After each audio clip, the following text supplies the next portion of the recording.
Hey everybody, it's Jochen Heiden here. I'm back with the Lodrik versus Heiden campaign, scenario 1 with no mods.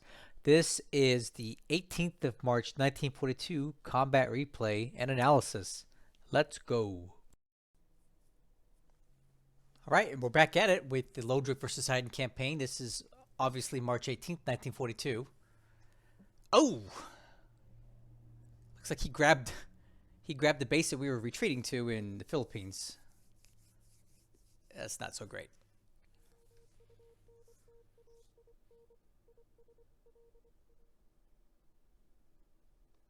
Okay, so far all this is stuff that we were seeing from last turn. Nothing crazy yet. Okay, no night bombing at all, which is fine.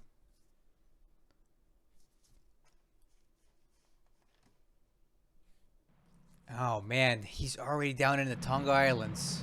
Look at that. I just turned up the in-game sound. It was a little quiet. Man, he's really going for these bases.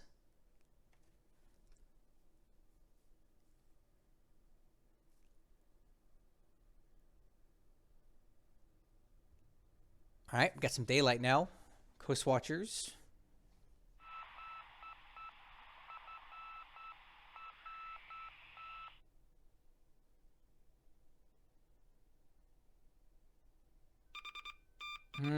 Okay. Got some aircraft here. Japanese carrier aircraft. Japanese carrier aircraft. That ain't good, guys. Nope. Look at that. Look at that. He's going for it, guys. He's there.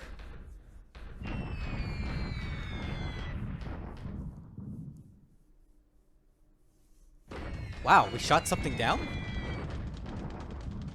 Wow, we shot down a nail attacking these guys. All right.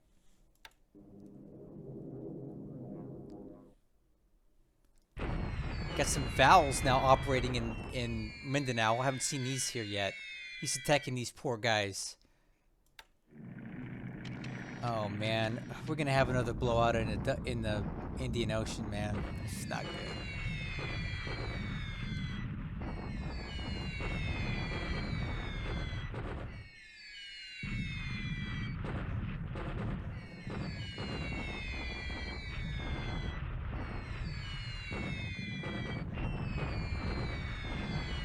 Okay, he's attacking Changsha. He may be trying to actually have a land attack here. Yeah, a lot of bombers. I think he's going to actually attempt to attack Changsha this turn. That's what I'm thinking. Possibly Henyang as well.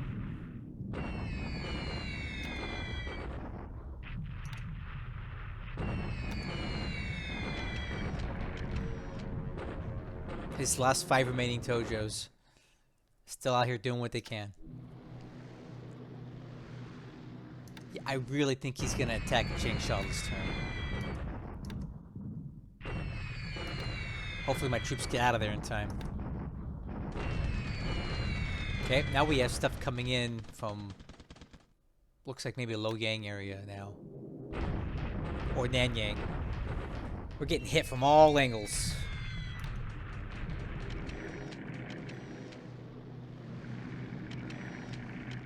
Oh! Oh, this is not good. So much for these guys. They're dead.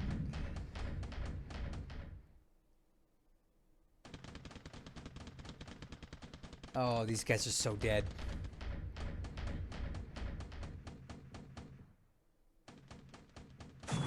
Oh, I just wasted some R-class battleships for nothing here.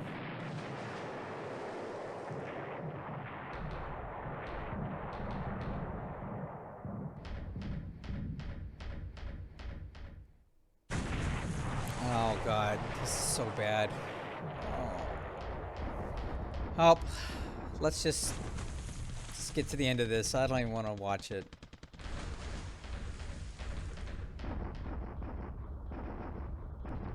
Well, no. We'll watch it. Come on, Revenge. You gotta survive this. It's not going to survive it. There's no way we're going to save this thing.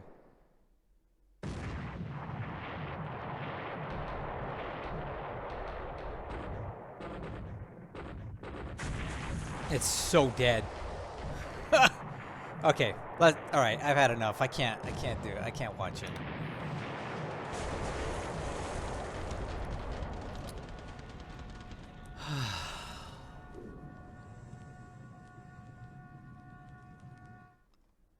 Just outplayed again. Just outplayed again. This is a substantial attack. There's a lot of aircraft in this, and there's going to be follow-up attacks, you can bet. So Revenge is completely sunk. Royal Sovereign probably won't make it in. So there goes 2 R-class battleships completely wasted on a failed attempt of me trying to save. Oh. I can't win, man. I'm always one step behind Lodrik. It seems like he knows everything I'm doing. He knows everything I'm doing before I ever do it. His timing is always perfect. This guy is the master of perfect timing. It's unbelievable.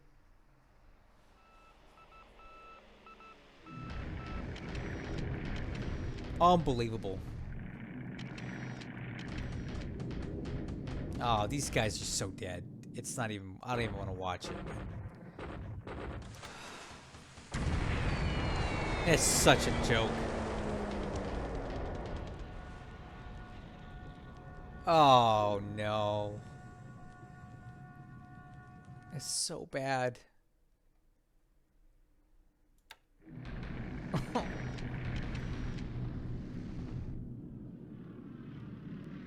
Yep, they're diverting because their ship is sinking.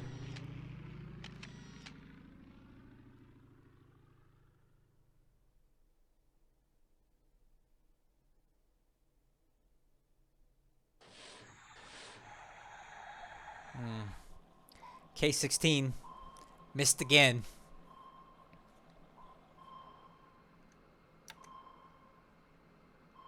Jeez. With the AP too. I wonder what's on that.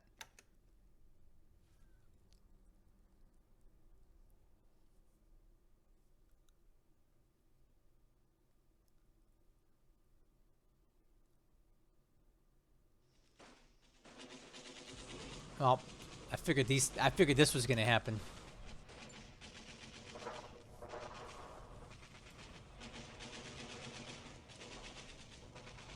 At least he had nothing in pursuit, so that buys us a day or two before he gets up here.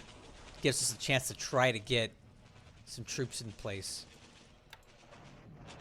Shock attack Henyang. Not surprised about this at all. These troops just couldn't get out in time.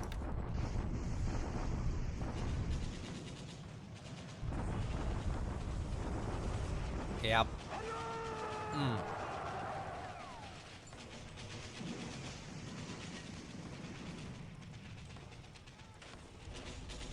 Look at that. 6,000 assault value.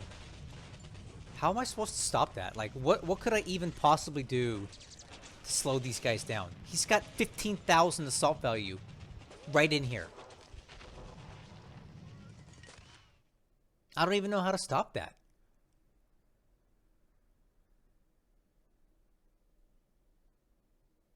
Wow, look at that. And I knew this was going to happen. A deliberate attack at Changsha. Thank goodness it looks like our troops got out of there just in time.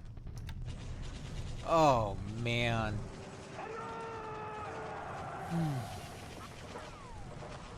Just 3,000 there.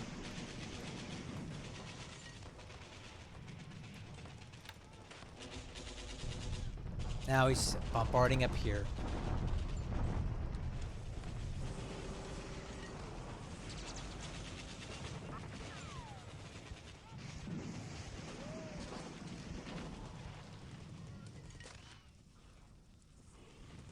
Okay. Suva's probably dead now. What? How are they holding on?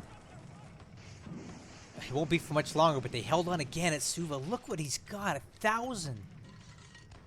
Look at all these units she's throwing at this. Look at it all. And still they held. That's amazing. Okay, Jolo's dead.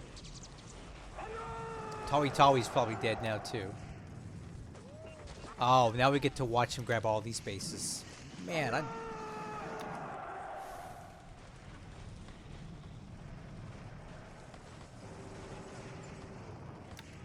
Oh, another base. What else? Tawi Tawi. Yep, knew that was going to happen.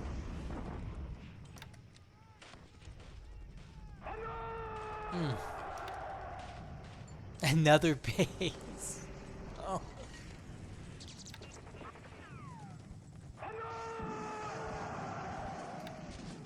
This... I'm going to say this is the worst turn we've ever had. This is the worst turn I've experienced in this game so far.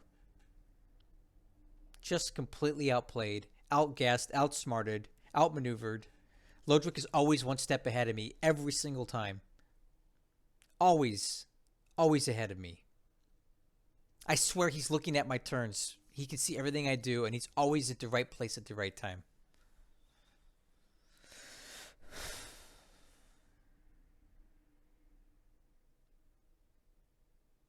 Wasted 2 R-class battleships for nothing, for no trade. No benefit to me.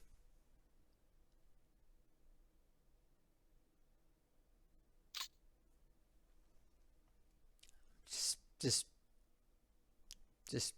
yeah. Man, what a stinker of a turn. This was no good. That's, yeah. Aircraft losses this turn. The one saving grace about this whole thing is that I actually lost less aircraft than Lodrik.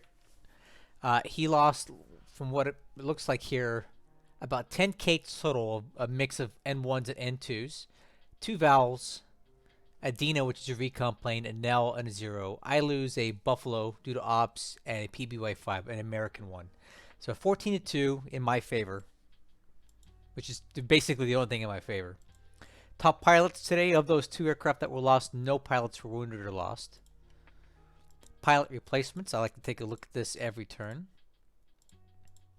Let's see what we got here. Looks like we got 2 wounded pilots that are Australian that we can possibly recover. So Greenwood and Langdon. Let's see what happens to this. Transfer to reserve. Transfer to reserve. Let's see. Greenwood and Langdon. Let's see if we're getting these guys back. Greenwood, and Langdon. Yep, we're getting them back. Excellent. Where's old Tanner B at? Let's see if we're getting him back.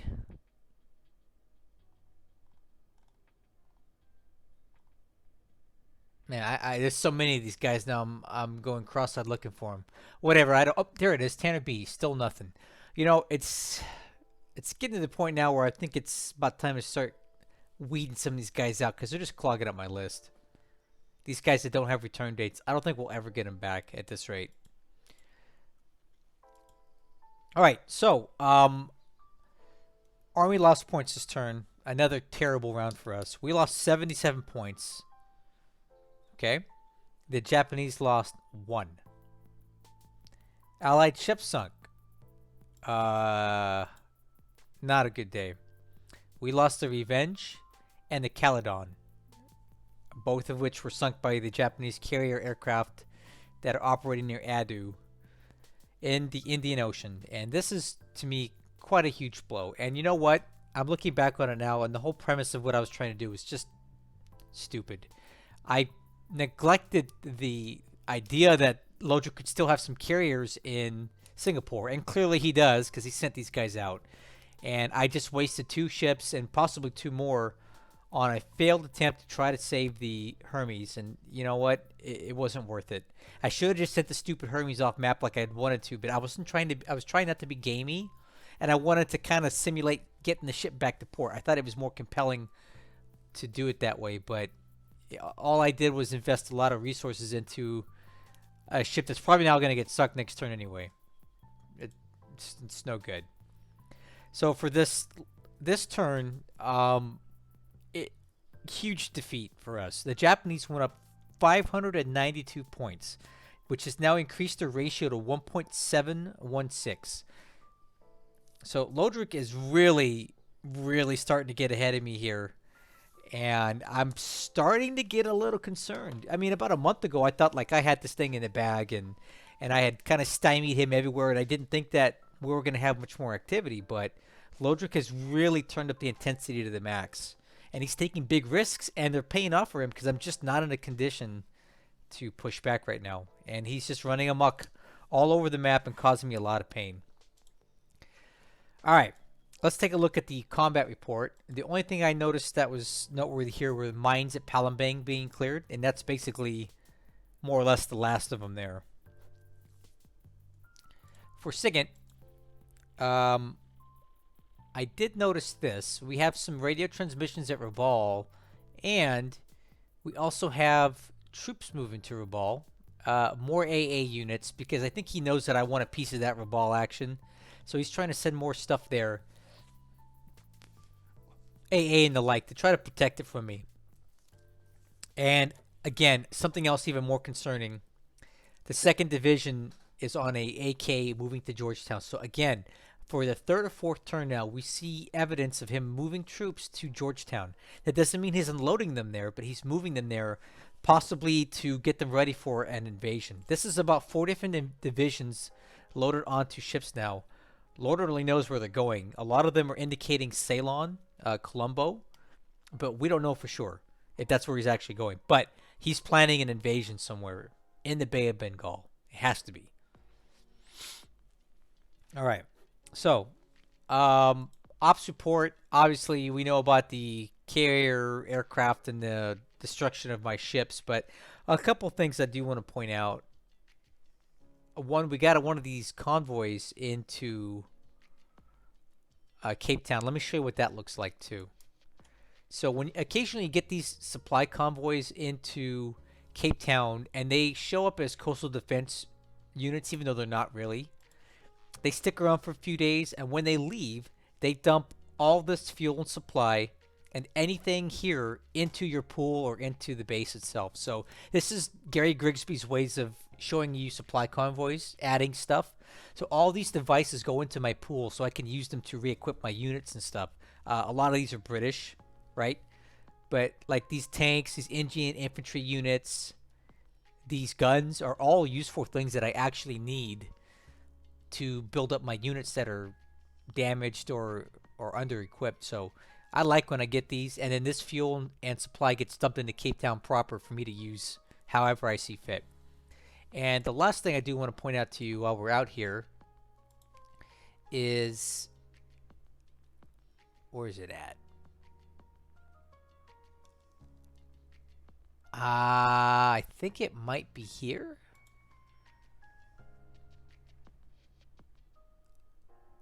Here. The Queen Elizabeth has successfully cleared the map. It's no longer in any sort of danger from Lodrik intercepting it. And it should be arriving in Cape Town in 6 days, after which time I can switch it to full speed and start using it at its maximum speed to transport troops back and forth from East USA at a rapid rate. It can move 18 hexes a day. So this will be really nice to have on that routing from East USA to Cape Town. So Queen Elizabeth safe. We're not going to lose it, thank goodness, and it is under zero risk of getting destroyed for the rest of this campaign. All right, so let's talk about the situation. China is a disaster for me right now. There's nothing really going on up north here. Lodrik's kind of halted for the time being in these two areas. I think I have this under control for a while. But down here, we are in absolute full and utter retreat. He just took Henyang. He just took Changsha after the most valiant defense that we possibly could mount. We just were not able to hold it indefinitely. I cannot compete with these death stacks that he's got. And honestly, a lot of other players lose China by the end of 1942 when you're dealing with this kind of thing. I don't have stacking limits on my side, and Lodrik has full access to the entire Kwangtung army. As much as he wants to empty from here without going under the 8,000 garrison, he can bring the infantry and all the support units down into China, and that's exactly what he's doing. We know for a fact the Kuomintang army is down here. But I don't have the troops to defend it. I put up the best defense that I possibly could, and we went over 100 turns without him pushing me out of here. But eventually Lodrik figured out how to flank me, and with the terrain being clear terrain in these 2 hexes here, I can't defend it. So now we're in full retreat, and I'm desperately trying to set up new lines up here, but I'm dealing with a massive armored push in this hex, and they can move almost 1 hex a turn. So I don't know if I'm going to be able to slow him down in time. It's going to be difficult. We have to try to stop him here, give these troops a chance to, well, give these troops a chance to get up here and build up my new line of defense over here. These troops from Changsha are retreating this way, and I'm going to start building a line of defense here. That's the plan. We'll see how well it goes. Also, setting up a line of defense at Tuyun for now, because you'll have to probably come up this way at some point. Or, better yet, it may be better to just put a blocking unit here and a blocking unit here to stop him from coming through the roads and build up a major base at Kuaiyang. Well, it's not the best terrain, it's only rough. If I stick enough AV here and build up the forts high enough, we should be able to hold out for a while. And the closer we get to Chungking, the more troops I'll have available to do this. We're going to collapse our lines in here substantially. We'll be spread out in only a few hexes, and I should be able to concentrate force and slow him down for a while. And hopefully by the time it gets to the point where he's here, I'll have some American troops coming through the Burma Road to give us a hand over here, because we really need it. Alright. At Burma, our offensive continues to go according to plan. We just took Chiang Mai last turn. Free base. Now we're going to uproot him from Uttaradit, and then we're just going to draw these lines basically from Mergui over to Pisanuloke. I may want to go poke into Udantani at some point, but I don't want to get too crazy about going into Bangkok, because if you see here, we have really good visibility and spotting on this. He's got a lot of stuff here, and it looks a little risky. So at least on a ground troop perspective. Plus, if he's bringing in troops to Georgetown, he may be unloading them or he may be sending them elsewhere. I don't want to get too overextended here. We got to keep our lines tight so we can defend anywhere he tries to invade. Okay. The main story for this turn is going to be Lodrik's carriers zooming in from outer space outside the range of my naval search, right? And decimating my forces here. And this is Lodrik's playbook since day one. He stays just outside of range, right? About 18 hexes out, and then he full speeds into combat where I have no chance to react to it. And then, of course, like always, like he's done since the beginning of this campaign, he has the most clairvoyance I've ever seen in a human being. He lands in the middle of everything and destroys everything. He does this every single time when he brings his carriers in. And I got caught. And we're in serious trouble now because I have these 2 ships that are badly damaged. The Royal Sovereign, if it doesn't take any more damage, will probably survive. 50-50 on the San Francisco, but I personally don't give it good odds with the fire being what it is. And then, of course, he has 2 options here. He can continue up this way and attack these guys and finish them off.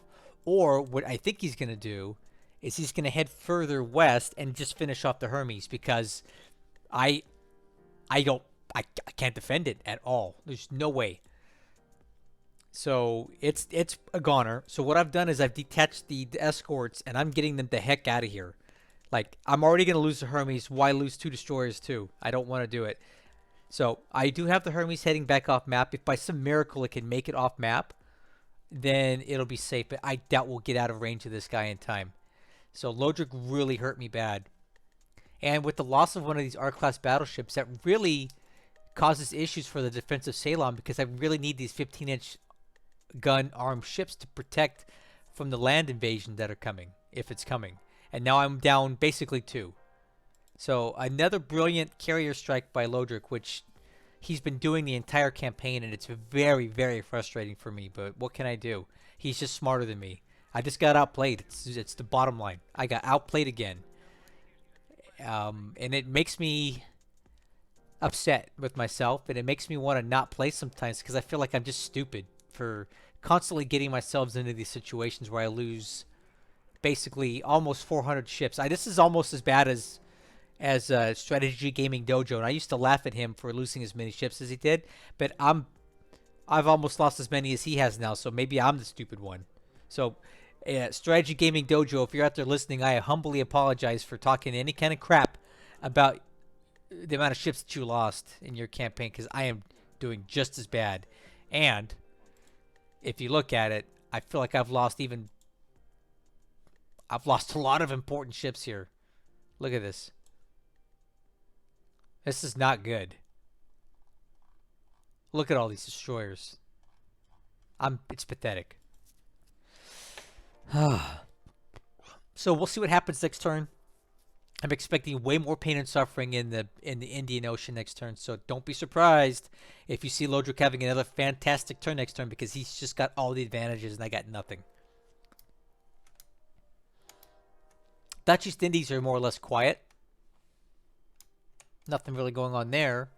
Lodrik grabbed these 2 bases last turn. And now my troops on Mindanao are basically stuck out in the open with nowhere to go. So these guys will all be dead within a month or less. Yeah, Darwin, not going well. He's already in the hex with these guys here, and they will more than likely die. I don't see them getting out of here in time, because they're going to get bombed by these bombers here, and it's going to slow these troops down. The rest of my guys are in full retreat towards Catherine, and hopefully they bring enough supply to get some of these aircraft repaired, because I want to get them out of here if I can. But we cannot stay and defend Catherine. It's clear terrain, and it's going to initiate a shock attack when he does take it. And once he takes it, we have to keep falling back. So I'm not going to stick around and try to defend this base. It's not defendable. The next line of defense I'm looking to hold up is at Tennant Creek, Cloncurry, and Normanton. I think we can hold Lodrik down here for now. But, you know, all the rest of these bases in the north are more or less goners. Over here in the Tasman Sea, the only thing that's noteworthy here is that the carriers are no longer over near Lord Howe. They do appear to be moving back to the east. Now, I don't know if this is just a function of better spotting or what, but the amount of aircraft on this carrier seems substantially lower than what it was before. I don't know if he split them up or if this is just more accurate than what we saw before, but this is a much more manageable number of aircraft than what we thought he had. As far as New Zealand and all that, we do have sufficient aircraft here to defend against this, no problem. I've got at least 100 fighters on New Zealand to repel an attack by this force if they come in. Over here in the Solomon Sea area, we don't really see a whole lot of activity here. Some ships moving around, but nothing super noteworthy. Over in the Fiji Island chain, Lodrik went on a mad tear here, grabbing 3 of these bases, right? And they're not worth a ton of points, but it's each one of these, every time he captures a base, it's digging me a deeper hole that I got to get out of. He also landed here at Uo. I don't know how to pronounce that, in the Tonga Islands. I'm presuming he captured this base to put a seaplane base on this, and he can extend all the way out to the Cook Islands, right? With his Emily's and Mavis's search planes. So he's going to have a wide search pattern once he takes this base. And he also has Rowo Island to do the same. So Lodrik is really just going on a mad tear, land grabbing everything he can. And I don't have anything out here that can stop him. All of my carriers are currently in the Bay of Bengal at Ceylon. It's going to take me weeks to get them out of there because I've got 2 that are currently under repair, so I can't move them. So I'm just stuck. I don't have carriers. He's got the carriers right now. I don't. So he has the whole map to himself. I cannot stop him anywhere. I still don't regret moving my carriers to the Bay of Bengal. The carrier attack we planned here was good. We damaged him a lot. But now I have to live with the fact that they're here and not down here. And Lodrik is doing exactly what the allied players should be doing when they know where the Kido Butai is, right? You go where they're not. Well, he's gone where I'm not. He's gone down to the South Pacific. If all of my carriers were down here, I can guarantee you he'd be operating more near India. But he knows we're not here, so he's strong down here. That's just smart, right? I don't have enough carriers to cover the whole map. I have to pick an area and be strong.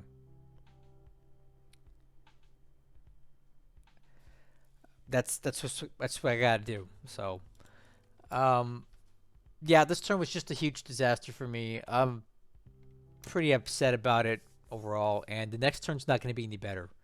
And I can't tell you when they're going to start getting better because I just don't have the stuff that I need in the right areas to do anything. So, if you want to see me be a pincushion for Lodrik or a punching bag for another while, you've come to the right place. Catch you on the next one.